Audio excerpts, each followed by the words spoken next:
A parent says a display at an Albuquerque charter school was so gruesome it gave his child a nightmare. The school says it's a unique way to teach science. News 13's Aaron Drawhorn shows us so you can decide.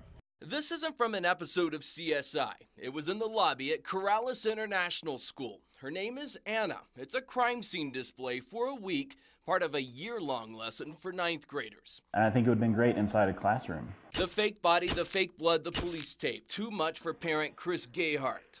I think the project is great. Kids learning forensic science is great. But what I find is the placement of it to be wrong.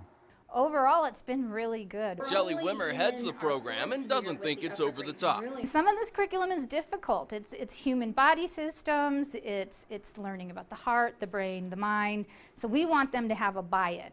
And then we want our little guys to have a buy-in to their programs because their programs lead to the older program. Remember, Anna is 6'6" in that crime scene. Students comb for clues. Blood splatter. Using science to determine if the victim died from a crime or an accident. It was never that gross. I personally was fine with it. Ben Yoder Care says the crime scene inspired him to learn more than a textbook would. We looked at the crime scene.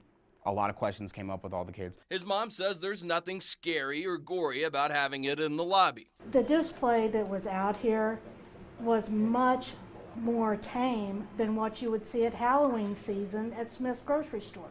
If it was Halloween and it was part of a scene or display, it'd be a totally different situation, I believe. Gayhart says he's solved his issue as a parent. I'm actually going to pull both of them out at this point. Aaron Drawhorn, KRQE, News 13. The class will solve that case by the end of the school year. And by the way, the school says this is the same curriculum and crime scene that's being used at schools across the country.